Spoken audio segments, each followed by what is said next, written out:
สวัสดีค่ะยินดีต้อนรับท่านผู้ชมทุกท่านเข้าสู่รายการเบิงแล้วรวยซีหาฮกค่ะพี่น้องค่ะมาพบมาพอกันก็ไปในช่วงบ่ายค่ะของมือวันที่4ค่ะเดือนพฤษภาคมนะคะปีพุทธศักราช2569นะคะพี่น้องค่ะมื้อนี้ค่ะให้พี่น้องมาเท่าสุขุสุขนะคะมาติดตามรับชมรับฟังแนวทางนะคะจากแม่วันริมโขงนะคะพี่น้องค่ะมื้อนี้แม่วันเรามีแนวทางของปูนาคราชมาฝากค่ะพี่น้องค่ะเอาแนวทางของแม่วันริมโขงในคลิปนี้ค่ะสิได้ว่าเป็นตัวใดพี่น้องมาติดตามรับชมรับฟังคลิปนี้พร้อมๆกันดีค่ะจ้าวัสดีจ้าค่ะอันร่องเบิ่งของปูนาดูเพิ่นมา6:00 นแรงว่านนี่ค่ะอันตอนคุยกับเจ้าแล้วเลยบัดมานอน6:00 นอยากนอนน่ะมานอนฝนฝนตกลิ้นแน่พอดีนอนอ่อนซ้อนค่ะก็เลยนอนแล้วปูเพิ่นก็เลยมาค่ะมาเพิ่นก็เลยว่าอันญาติเจ้าจะตายอยู่กรุงเทพเพิ่นบ่เอาญาติผู้ใดอีกคือบ่ได้มีผู้ใดก็เลยว่าเขาเป็นหยังตายเขาถูกรถชนเราก็แล้วโอ๊ยมีแต่ผู้ตายมันก็ทุกข์ตายแล้วเนาะนี่แม่ก็เลยว่าองค์สินะเอามาวันนี้เพิ่นว่าดูสิเนี่ยปู่จะทำให้ดูของปู่น่ะเป็นบุญนะเราไม่งวดนี้ไม่ให้เยอะให้คู่เดียวเราบัดนี้แล้วเอาสิให้คู่เดียวก็ให้บังลูกไว้ตายก็บอกบังลูกหลานผู้ใดตายเดี๋ยวพรุ่งนี้จะรู้เองเราแม่ก็เลยบ่เว้าเพียงต่อนะเพิ่นแน่เนาะก็เตยอยู่แล้วของก็คือท้าไปโผล่เนาะบัดนี้แม่เพิ่นน่ะให้ทหารเพิ่นน่ะ2 คนน่ะเอาควายมาให้แม่ตัวนึงควายตึกใหญ่น่ะจ้ะเอามาเพิ่นน่ะว่าเอาขึ้นข้างบนน่ะเอาขึ้นไปต้นมะม่วงหน้าบ้านน่ะเพิ่นว่าเพิ่นให้ทหารน่ะดึงควายตึกใหญ่น่ะขึ้นใต้มะม่วงพุ่นขึ้นไปแล้วเพิ่นล่ะว่าฆ่าให้มันตายเพิ่นว่าถ้ามันไม่ตายมันจะได้กินหรือล่ะว่าสินะก็เลยว่าเขาก็เลยฆ่าบัดนี้นั้นฆ่าแล้วน่ะเลือดนั้นหยดลงมาน่ะเต็มเงามะม่วงแม่ก็เลยเอาขู่น่ะไปตรงเลือดน่ะโอ้ยอย่าเผาให้มันตกใส่ดินเด้อลูกเด้อแม่สิเอามาต้มก็เลยว่าจังซี่นะต้มเลือดแซ่บแท้ๆได้เลือดควายนั่นแม่ก็เลยว่าค่ะแม่ก็เลยเอาขู่นั่น4-5 หน่วยพุ่นแหละไปตรงที่มันหยดลงมาน่ะจ้ะมานั่นอันควายนั่นว่าตายแล้วพันเว้าได้มึงแน่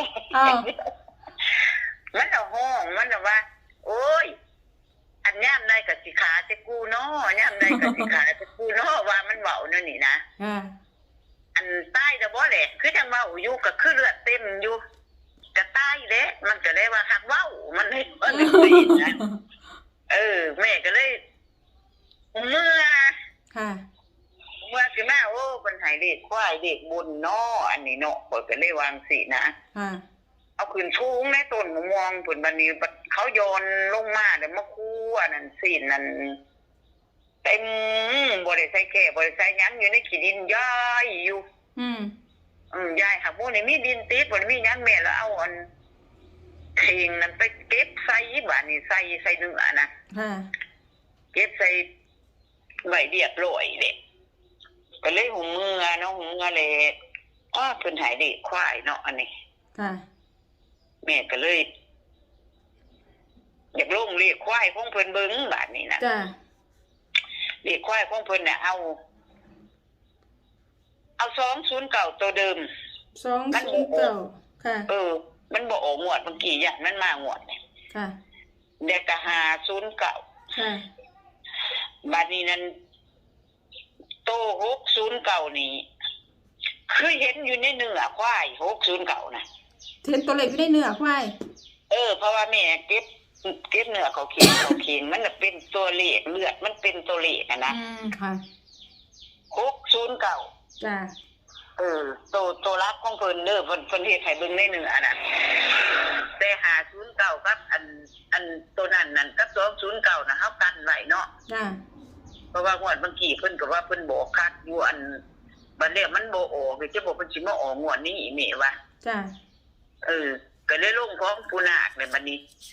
มาพูดนี่แม่ก็เลยมาเสียงอีกค่ะมาเสียงเลยเพิ่นน่ะว่าไม่ต้องเสียงให้มันยุ่งยากหรอกเอาให้แล้วก็เอาเลยมันอยู่ในเนื้อน่ะก็เอาเลยเราก็เลยบอกนี่นะค่ะก็นิ่งเนี่ย60เก่าเราจ้ะ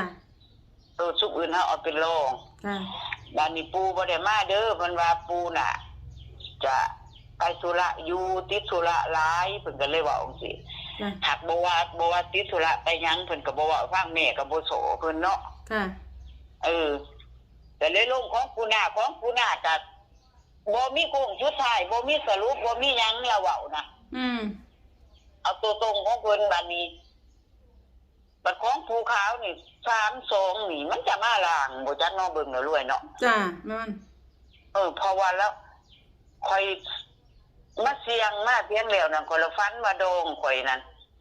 แล้วบ่เคยเว้านำข่อยบ่เคยคุยกันออกเมื่อหาลูกหาเต้าก็บ่ได้ค่อยซุ่มกันอันบัดนี้ข่อยมา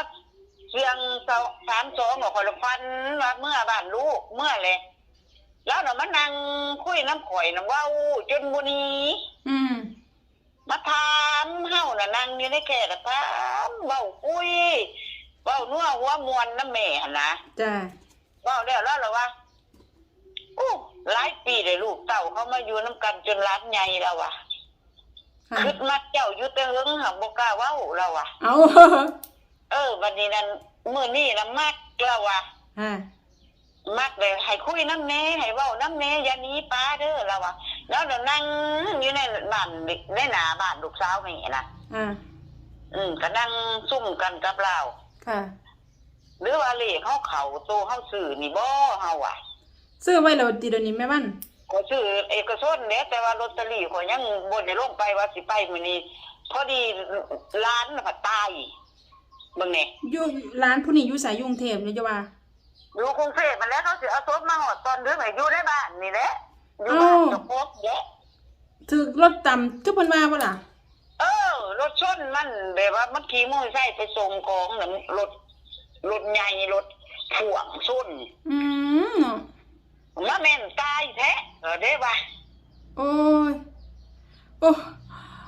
แม่นแบบนี้ก็บ่อยากฟังวันไหนดิแม่มันเดี๋ยวก่อนนั่นแหละอันแม่นแบบนี้นะแม่บ่อยากฟังแหละนั่นแล้วโอ้ยก็โทรมาหันแม่แล้วออกไปเฮือนเขานะออกไปค่อยเขาน่ะโซของมันมาแม่ก็เลยกลับขึ้นมาจ้าเนาะค่ะก็จังเบิ่งมาคือว่ามันเป็นเกี่ยวกับตัวนี้บ่จังว่ากันเพิ่นขาควายมีแต่เลือดก็ย่าแม่เอาเหล็กควายนี่ล่ะจ้าเพิ่นต้องให้แหละคันเพิ่นสิอันนี้ก็ได้บ่ออกก็ซื้อแม่นี่แม่ว่าเอาคนมักเนาะอันบางเที่ยงวดบ่นึกมันบอกเด้มันดังเนาะเอาสิมาเอางวดนี้ดิมันบ่ออกเมื่อกี้มันดังมันอาจจะออกงวดนี้ก็เป็นได้นั่นแล้วเน้น09แบบของปูนาก็เน้น09แบบนักๆโดดจ้ะบัดของยากับของปูขาวนั่น32ก็เน้นโลด72ก็ลองแต่ว่าคันเว้าถึงว่าเลขที่บ้านลูกมัน27ได้ค่ะบ้านลูกสาวอันที่พอดองแล้วมันนั่งคุยนำนะ27ค่ะมันก็เป็น72คือเก่าแน่เลยงูเนาะค่ะแต่มันเกี่ยวอยู่ในตัวนี้นะก็ได้เพราะว่าแม่ซื้อ2คู่นี่นะค่ะก็เดี๋ยวคุยกันก็แล้วเลยแล้วหรอวะสิคุยกับลูกไผ่ก่อนแล้วว่าคุยกับลูกเจ้าก่อนกับลูกชายก่อนขอยสิเอาเจ้าได้แล้วอ่ะเจ้าสิแต่งข่อยหลายปานใดพอดองกันสิเอาน่ะแต่งหลายเติบอยู่แล้วว่ะชีวิตจริงบัดนี้แล้วจังได๋บัดนี้แล้วมีเมียบ่แม่มันบ่เด้อันแม่ดองแล้วตายหลายปีแล้วตายแต่ลูกเขาอยู่น้ำลาวได้หลายล้านผู้นึงค่ะนัดก็บ่ได้ไปหาลูกหาเต้าก็มีเวียก็จังได๋คุยกันบ่มีเวียก็บ่ได้คุยกันแล้วจักเทื่อน่ะค่ะมันก็ขึ้นเฮ็ดให้มานั่งเว้านั่งคุยนั่งคุยคอมาแต่ก็จะแม่นเลขเขาเนาะจ้าอันนี้ไว้ทำซุ่มนี่แหละประทับมอมือปุ่นเดี๋ยวเขาจังเว้ากันใหม่ได้เลยค่ะแม่มันค่ะแต่ว่าเลขเล่านี่แม่ก็ซื้อ90นี่ไว้อยู่ได้ได้ค่ะแม่มันบาดนี้นะมันแม่ในคันดอกไม้แม่นั่นดอกไม้แม่เอามาบูชาเพิ่นดอกจำปานะแม่เอามาใส่ไว้เป็นปุ่มก็บ่ได้ปิดบ่ได้เก็บ บัดแม่มาแต่เพื่อนงานเขาบางกี่นี่มาเบิ่งแบบเพิ่นก็จับดอกไม้2คู่ความลงหลอกจำปาน่ะเอาจำลงเฮ็ดเป็นคู่จ้ะ2ดอกน่ะ1กับ2ลาวน่ะเพิ่นทำน่ะ11กับ22ค่ะก็เป่าทุนน่ะเด้จ้ะได้ค่ะท่านว่าลงลาวน่ะจ้ะได้ค่ะแม่บ้านคะจ้าเอาแม่บ้านขอบคุณหลายๆค่ะจ้าสิไปเฮือนงานเขาอีกจักหน่อยจ้าแม่บ้านขอบคุณค่ะแม่บ้านสวัสดีค่ะจ้าสวัสดีจ้าสรุปแนวทางถ่ายคลิปนี้ค่ะพี่น้องคะแนวทางจากแม่วันริมโขงแล้วค่ะพี่น้องคะแนวทางรัฐบาลไทยเนาะค่ะพี่น้องเนาะชุดนี้นะคะเป็นของปูนาคราชนะคะพี่น้องคะเพิ่นมาเมื่อวานนี่6 โมงแรงนะคะพี่น้องคะเป็นน้ำควายเด้อค่ะพี่น้องเด้อน้ำควายนะคะตัวเลขน้ำควายค่ะ2ตัวก็จะเป็น09แล้วก็27นะคะพี่น้องคะ09แล้วก็27บัดนี้แม้ว่าเราก็เลยจะเป็น3ตัวให้เนาะค่ะพี่น้องคะก็เป็น209 509แล้วก็609ค่ะพี่น้องคะแม้ว่าเราก็เน้นคู่นี้แล้วพี่น้อง09แล้วก็609คู่นี้งวดที่ผ่านมานี่แม้ว่าเราตามย่างคักเลยค่ะพี่น้องคะเพื่อว่างวดที่ผ่านมาบ่เข้างวดนี้สิเข้าเนาะค่ะพี่น้องเนาะเอาพี่น้องแคปหน้าจอเด้อพี่น้องเด้อแนวทางจากแม่วันริมโขงค่ะแนวทางรัฐบาลไทยนะคะพี่น้องแคปหน้าจอค่ะพี่น้องคะก็มีประมาณนี้ค่ะสำหรับแนวทางจากแม่วันริมโขงค่ะแนวทางรัฐบาลไทยเนาะค่ะพี่น้องคะอย่าลืมเด้อค่ะพี่น้องเด้อนำไปพิจารณาเบิ่งนะคะพี่น้องคะตั้งช่องนำเสนอเพื่อเป็นแนวทางคือเก่าค่ะโปรดใช้วิจารณญาณในการรับชมรับฟังนะคะขอขอบคุณพี่น้องบ้านเฮาสุขุสุขนค่ะสำหรับการติดตามรับชมรับฟังนะคะขอขอบคุณสำหรับข้อมูลในคลิปนี้นะคะขอบคุณทุกท่านจากแม่วันริมโขงค่ะสำหรับพี่น้องท่านใดที่เขามาเห็นคลิปนี้เป็นเทื่อแรกค่ะพี่น้องคะถ้าบ่อยากสิพลาดกับแนวทางเด็ดๆแบบนี้นะคะพี่น้องคะเขามาแล้วก็อย่าลืมเด้อค่ะพี่น้องคะฝากกดติดตามนะคะกดไลค์กดแชร์นะคะกดกระดิ่งแจ้งเตือนทั้งหมดนะคะเพื่อที่จะได้บ่พลาดทุกคลิปทุกข่าวสารแนวทางจากทางรายการเนาะค่ะพี่น้องคะเอาสำหรับคลิปนี้ค่ะพี่น้องคะแนวทางจากแม่วันริมโขงนะคะแนวทางรัฐบาลไทยมื้อนี้ก็มีเพียงซ้ำนี้ค่ะพี่น้องเอกสิได้ขอตัวลาพี่น้องบ้านเฮาสุขุสุขนไปก่อนนะคะเอาไว้พอกันใหม่ก็ไปได้คลิปหน้าค่ะพี่น้องคะสำหรับคลิปนี้สวัสดี